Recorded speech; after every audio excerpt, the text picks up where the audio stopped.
అందరికీ మీకు మొదటగా ఇచ్చేస్తున్నటువంటి parade commander G Niranjan Reddy గారు కేసు నంబర్ 19 వీరు అలాగే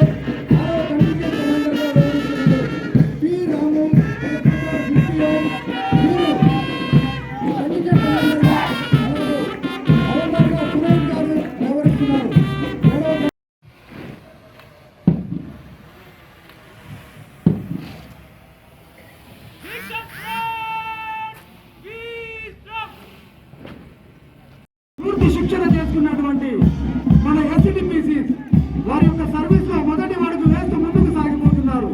కథముతో కథము కలుపుతూ మృదుముతో మృదుము కలుపు ఏక రహేంగే ఏక సదా इस देश में बसने वाले हम विपत्तियों से लड़ने वाले तूफानों को पाले हम हिंदू मुस्लिम सिख ईसाई देश की पे जान लुटा दे ऐसी हिम्मत वाले हम शिक्षण पूर्ति చేసుకొని సర్వీస్ లో మొదటి అడుగు పోలీస్ శాఖలో వేశారు.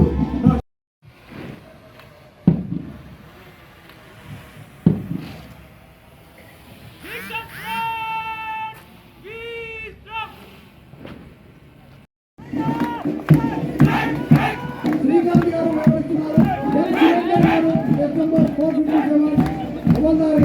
కె చంద్రశేఖర్ గారు వ్యవహరిస్తున్నారు. కేసు నంబర్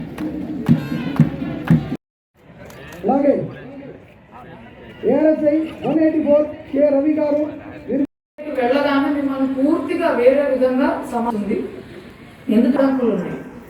మనల్ని వేరే విధంగా చూడడానికి ఇంకొక కారణం కూడా ఉంది. ఎందుకంటే ఒక సామాన్య పౌరుడిని మనము తప్పులు చేసినా చేయకపోయినా మనం క్షమిస్తాము. కానీ ఒక యూనిఫామ్ వేసుకున్న అధికారిని సమాజం భూతద్దంతో చూస్తుంది. మనకు వచ్చే జీతభత్యాలు ట్యాక్స్ పేయర్స్ అమౌంట్ నుంచి వస్తున్నాయి కాబట్టి మనకి మంచి పేరైనా చెడ్డకి కూడా గుర్తుపెట్టుకోవాలి.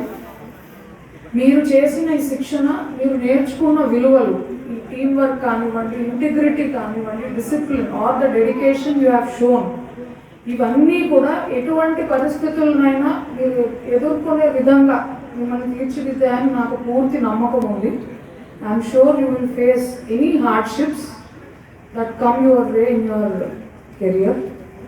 చివరిగా మీరందరూ కూడా మీకు కేటాయించబడిన బెటాలియన్కి, ఈ 7th బెటాలియన్ ట్రైనింగ్ సెంటర్కి, తెలంగాణ రాష్ట్ర పోలీస్ వ్యవస్థకి, మన రాష్ట్రానికి మరియు దేశానికి మంచి పేరు తెస్తారని నాకు చాలా నమ్మకం ఉంది. ఇక్కడికి విచ్చేసిన ప్రతి ఒక్కరికి నా హృదయపూర్వక అభినందనలు తెలియజేస్తూ ముగిస్తున్నాను. జై హింద్.